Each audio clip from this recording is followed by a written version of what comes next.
Então, eu sei que o nosso país não tá como deveria. E, obviamente, que a gente não tem que olhar, obviamente, com o olhar do outro. A gente tem que olhar com o nosso olhar. Pra gente saber o que a gente merece ou não. Uhum. Então, se você quer sair, cara, sai. Sai, Mas olha esse estado de coisas que eu falei, cara, que horrível, deplorável. Então aí às vezes, negão, então você deveria, sei lá, outro dia tava essa bronca no...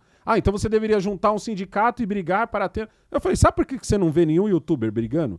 Porque a gente vive num país onde esse R$1 que a gente vai ganhar faz com que a gente saia de uma linha de trampo, mano, que você teria que estar se matando para tirar esse mesmo real. Então a gente não liga. A gente sabe, eu entendo e tipo assim, pra que eu vou brigar? Porque a gente caiu a gente tá vivendo nesse Brasil. No Brasil em que é difícil você fazer R$1. É difícil você fazer R$1 e é fácil você perder R$1. Entendeu? Então, tipo assim, eu vejo muito, eu fico muito triste com... Não é que nos outros países não tem cassino. Os Estados Unidos tá cheio de cassino. Não é que nos outros países não tem isso, não tem aquilo. Isso aqui é uma coisa mundial. Com certeza. Perder dinheiro aqui no celular, ao invés de você sair da sua casa e ir para um lugar físico...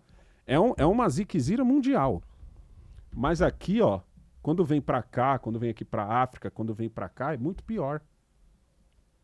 É uma população mal instruída. Cara, deixa eu falar uma experiência pra você. É muito pior. Quando eu saí do ensino médio, eu não consegui emprego porque eu tava na fase de exército. Uhum. Mano, os caras demoraram pra mim. Sim. Eu usava aparelho, usava óculos, filho único, magrelo. Os caras me liberaram lá no último quando não dava mais pra me segurar. Não foi com você, foi com todos. Comigo, Foda. há 20 anos atrás, há 25 anos atrás, foi assim também. Só que aí é o seguinte, eu tinha vergonha de ficar em casa sem fazer nada. Uhum. Então minha mãe tava me ajudando e tudo mais, só que... Cara, eu olhava... Minha mãe não olhava pra mim com um olhar de cobrança, porque ela sabia que eu não era um vagabundo. Mas eu olhava pra ela, tipo... Cara, você já fez o que você devia fazer por mim, agora eu deveria fazer algo por você também. Exato. E tinha um programa da prefeitura que você fazia um curso, lá na prefeitura de Guarulhos, onde eu moro, e você ganhava R$120. Falei, vou. Só que você não podia faltar um dia, porque senão né, você perdia esse benefício. Tinha professor que colocava presença pra gente que tinha faltado, pra pessoa não perder o benefício, porque aquele era o dinheiro da comida da pessoa. Ali é que eu descobri que tinha pessoas muito mais pobres que eu. Porque eu morava minha mãe e meu pai em 25 metros quadrados, que foi onde eu morei até meus 21 anos de idade. Meu pai é deficiente, mas ele se virava. Meu pai depois conseguiu uns trampos e tudo mais. Só que, cara, era difícil pra mim. E aí, pra escolher o curso, era quanto mais pobre você era o primeiro a escolher. Eu fui um dos últimos a escolher. Eu falei, caraca, mano. E aí tinha uma moça que ela ia todo dia com a mesma roupa. E ela tinha cascão na pele dela. Eu falei, maluco, olha só esse nível de pobreza que eu não enxergava na minha cidade. Sabe quando eu descobri o que era pobreza?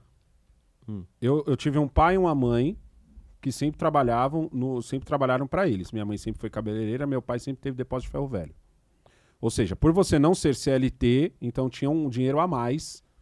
Você não perdia tanto dinheiro pro Estado, certo? Ou seja, na minha casa eu tinha tudo. Eu sempre tive todos os brinquedos.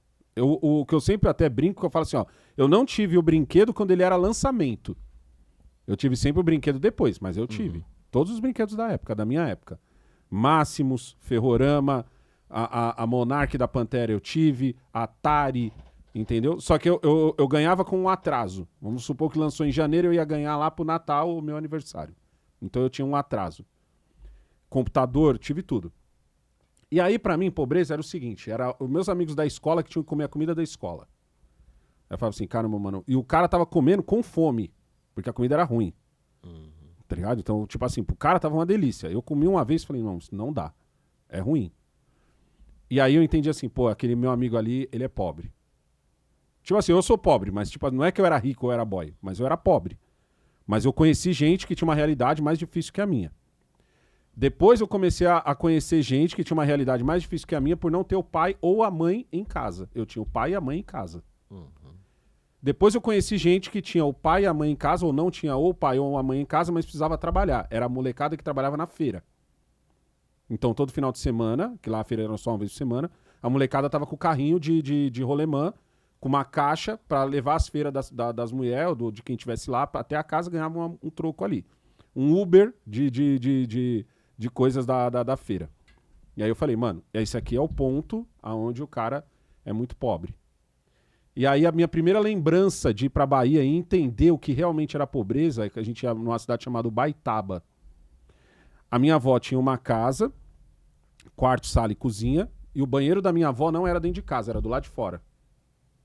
Ponto. Ali eu já descobri uma coisa. Quando eu chegava no banheiro da minha avó, que ficava do lado de fora de casa, aí a minha avó morava tipo num morro assim, ó. Era um morro que era como se fosse um U. E dava pra você ver assim os vizinhos de trás. Aí você via que os vizinhos às vezes não tinham uma casa de bloco que nem minha avó. A minha tia morava numa casa em frente à casa da minha avó. Era isso aqui, ó. Esse seu estúdio era a casa dela. A casa toda dela. Era esse seu estúdio aqui, ó. E aí um dia, eu perguntei... Eu já tinha uma amizade com um moleque lá, né? Quando eu tava maiorzinho, eu já lembrava o nome dos moleques. O moleque chamava Buico. Eu falei, cadê o Buico? Que morava ali, era vizinho da minha avó, né? Que a gente brincava ali e tal. Ah, o Buico não pode agora, porque ele tá trabalhando. Porque teve uma época que minha mãe viajou num período de férias, onde era férias pra gente, mas pro pessoal lá. Eu não lembro se tava voltando ou tava começando, uma coisa assim, mas não calhou junto as férias. O Buico tava trabalhando. Meu primo estava trabalhando. Meu primo trabalhava vendendo cocada que minha tia fazia. Ele vendia cocada na rodoviária. Isso é pobreza. Você entendeu? Um moleque de 12 anos tem que trampar. Sabe onde tava o Buico? Onde? Quebrando pedra. Eu, como assim? Caraca. Não, fazendo brita. Eu lembro até onde que foi essa foi a resposta que eu entendi. Fazendo brita. O que é brita? Eu não sabia o que era brita. O que é brita? Ah, brita é as pedrinhas que usa pra fazer concreto. Entendeu? Então, é um paralelepípedo e você vai quebrando ele até ele ficar pequenininho. O Buico trampava disso. O Buico tinha isso é uma coisa que era muito louca, porque foi assim que eu descobri por que os moleques da minha idade tinham músculo e eu não. Por que eu com 12 anos não tinha músculo? É porque faltava exercício? Não, os moleques tinham músculo porque eles levantavam uma marreta. Isso dava músculo. O braço deles não é músculo do tipo bodybuilder, mas era tipo músculo de calistenia. Aí você viu os moleques que não era só de brincar ou de subir numa árvore e tal. Eles tinham músculo porque eles davam trampo. O moleque trampava na roça. Conheci um moleque que trampava na roça, cortava cana.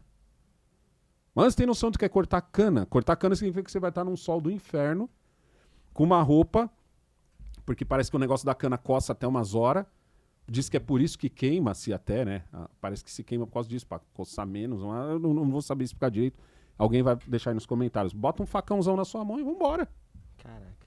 É loucura quando a gente se depara com essa questão da pobreza. Porque, aliás, fazendo um gancho até pedir pro Julian ainda deixar isso daqui, tem uma vez que alguém julgou, quando eu falei, né, sobre o meu trabalho no aeroporto, esse bando de povo vem pra cá, fica se jogando no chão, fica se humilhando. Eu falei assim, cara, você já pensou em sair do seu país, ir pra um outro país onde você tem certeza que você não pode entrar porque você não tem a documentação, mas mesmo assim você vai pra lá.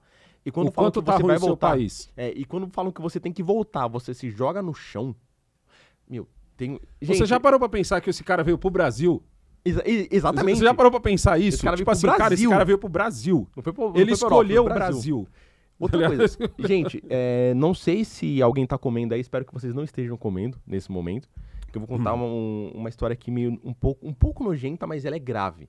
Teve um cara que ele não podia ficar aqui no Brasil, ele não queria voltar. E ele conseguiu pular uma saída e ele saiu correndo pra pista. Tipo, olha o desespero. Pra pista do aeroporto. Pra pista do aeroporto, porque a pista não dá acesso à rua, ele não ia chegar na rua. E na hora que chegou um monte de policial pra pegar ele, esse cara se cagou e ele passou nele. Para as pessoas pra que os caras não encostarem nele. Os caras não encostarem nele. Cara, olha esse nível de desespero. E eu lidava com isso todo dia.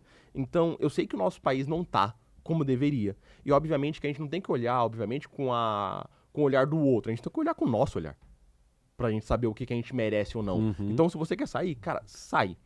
Mas olha esse estado de coisas que eu falei, cara, que horrível, deplorável. Quando eu falo assim... E aí, gostou desse corte? Aqui no podcast Exchange Pass trazemos pessoas que têm experiências internacionais em diversos países. Então, se você que está em dúvida entre fazer intercâmbio, qual país ir, inclusive o inglês para o mercado de trabalho, é aqui que você vai ter toda essa informação. Então já se inscreve no canal, deixa o like e vem se transformar com a gente no Exchange Pass. Até a próxima.